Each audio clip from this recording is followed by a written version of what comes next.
it's Erin, and today we are going to be talking about creating adoptables, because that's a thing I'm doing now, I guess. So I was just sitting around yesterday, I was like, hey, I want to draw a horse, but I don't want to make it a new character, and I don't want to come up with information for it, so I was like, I'm just going to sell this thing on DeviantArt. And I wasn't sure if I was going to buy it because I didn't even have an idea in mind, and as you can see, I have a mood board pulled up, but I wasn't really using it as inspiration. I like to use mood boards as palettes for the most part, unless like I have a commission that involves a mood board or something.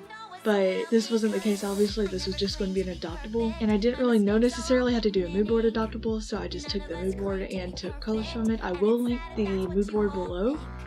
And so I just started drawing, and I knew I wanted to make it a pretty horse that had flowing hair and makeup, because why not? I mean, it's a horse. Who cares? It's a horse. So I love drawing these things. I love calling them horses instead of ponies because for some reason I find that hilarious. It's very funny to me. And I have an addiction to it. I started drawing it forever ago as like a joke. I can't remember the first time I drew them.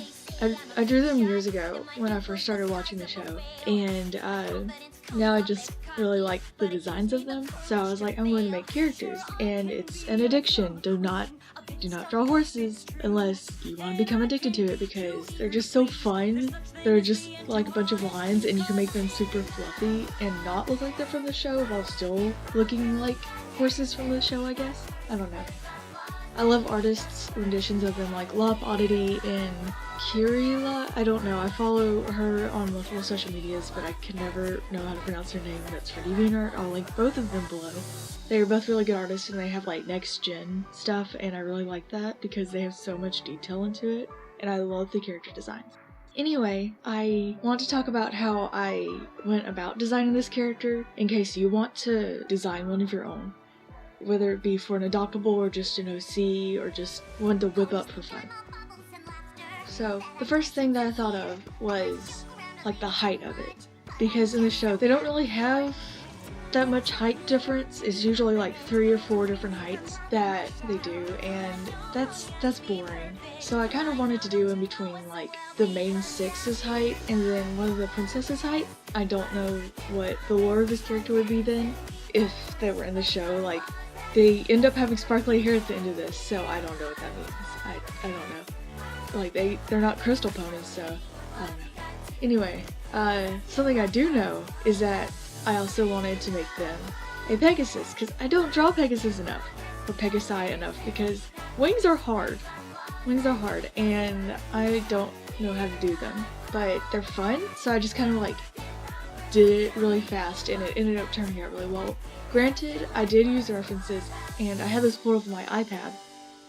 So if you draw anything and you don't like have it committed to memory, like it's not one of your own characters, and even still with your own character use your own reference, it's fine to look up references. And I know there's a ton of young artists that feel like they can't look up references because that's cheating. But let me tell you, I've been drawing for like a decade at this point, and I use a reference every time I draw. That doesn't mean trace. It means look at something for reference. Like, I looked at the wings for reference. I looked at pictures that people had also drawn of these horses for reference to know how to do the face. Because this is a very specific style from a show that I don't have memorized. Because I don't watch TV. I don't binge this show. I probably should, because I know it's really good. And I think it's really cute, and the music's really good. But the point is that use a reference. References are wonderful to have. I use a reference on pretty much every drawing I do. Like, the only one that I can think of that I haven't used a reference for specifically was my drawing Sweet, I think is the name of it on this channel. I'll link that too. I'll try to put that in the iCard. I hope it comes up. But anyway, references are great to use. Have a folder of them, use them. Like, the only time that you should not use something for a reference is if the artist specifically asks you not to use their art as a reference. And when they say that, they usually mean don't heavily reference their style, or don't heavily reference what the piece looks like. Because there's a big issue with that on DeviantArt, with people heavily referencing OCs, instead of just using them as like a pose reference, or a color flow reference. Now that isn't to say that taking the colors from one person's drawing and then using them as your own is okay, because it isn't. That's a very morally gray area when it comes to art, especially on places like DeviantArt where this is very rampant.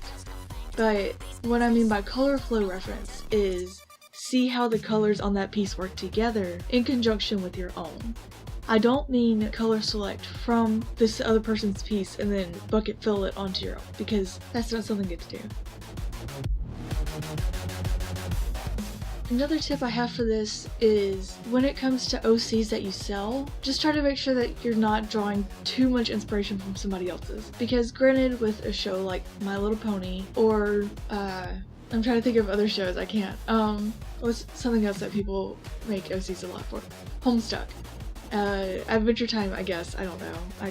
Anyway, make sure that you're not directly influenced by one piece.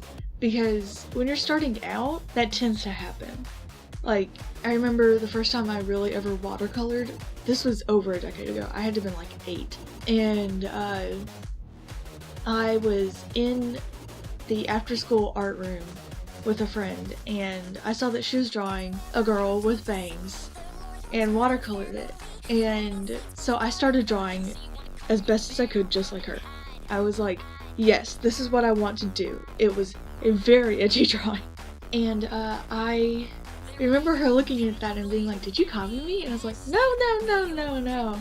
Granted, I drew her as a Playboy bunny or something, but anyway, that's not important. What's important is that you don't take direct inspiration from any one thing when you're drawing your own character or making your own design. So, while references are good, they can also be detrimental in that sense. Have a folder of references for things that you draw, but also make sure that that is very vast and you are not taking inspiration from specifically one piece or specifically 2 or 3 pieces, because it's going to be very obvious. Inspiration is great to use, but don't let it become the thing that you're so focused on that you end up copying. That's what I'm trying to say. I hope that this hasn't been too much of a jumble. I want it to make sense.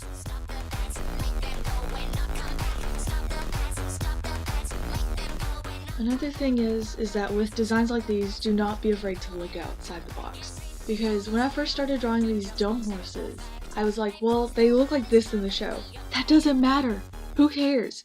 Give your horse a cupcake on its butt, an actual cupcake, not a cutie mark or whatever. Put a cupcake on its butt, and I'm sure that that's a species. Make sure that you're not drawing a closed species or whatever.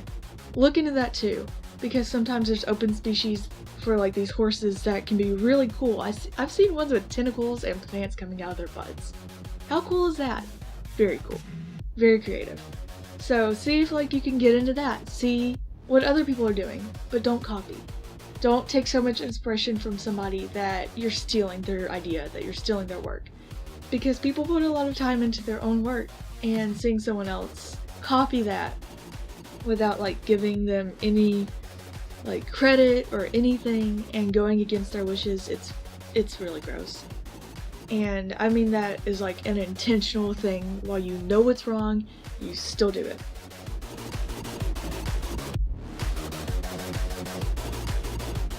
But anyway, I hope that this hasn't been too much of a jumbled mess.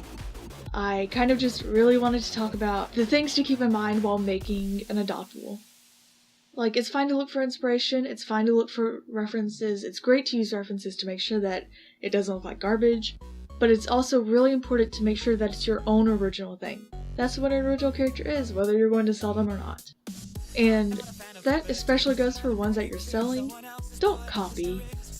Because it's just you're stealing from somebody else for money. Now we're at the end of the video, and I really hope that you enjoyed the finished piece. I hope that some of these tips helped you, and I want to see your adopts if you make any, because these are really fun to make, and if you sell them, then you can earn some extra points or whatever for it, and it's a really fun subculture of DeviantArt to do, I guess. I don't know the term. But yeah, I have a few things I want to talk about before the end of the video. First off is that I'm thinking about selling prints in the shop instead of just at cons or at events now. So be on the lookout for that. I'll post a video about it if I do. Another is that my commissions are open. I've been doing commissions this year and I haven't really talked about it on here, I don't think, but I have them open. And if you want to check out that, I have a website for it. All of my commission information is on Weebly, and if you want one or if you're interested, feel free to shoot me an email, the one listed in the description. It's also listed on my website. But yeah, I want to get more involved with art considering I've been doing this for so long. So this is me trying to take giant steps towards that instead of just sitting around and drawing in my room with my cat. So I want to give a big thank you to the music artists whose music I used today. The first one you heard I actually bought on Bandcamp. I'll link the guy who made its channel below. I also used a lot of music from The Living Tombstone, and I'll link his channel below. And they're just really good songs. Check them out, support them via Bandcamp, Patreon, Ko-fi, or whatever. But I also have a Ko-fi. I don't think I've ever linked it before on here, but if you really like my art and you want to support me, then for like what they say is the price of a cup of coffee, then you can do that. You can donate however much, and I'll receive it, and it'll help me get supplies, like get more stuff to use with my art, and it'll help me be able to like make sure that my focus is on my art and be able to pay for prints that I make and stuff like that. But that's just a lot of the technical stuff behind it. Just, I hope you had a great day, and I hope you had a good time listening to this and wasn't going to be rambled about 5,000 things that weren't even in the video probably. So since that's the case, thank you so much for watching, and again, I hope you had a great day.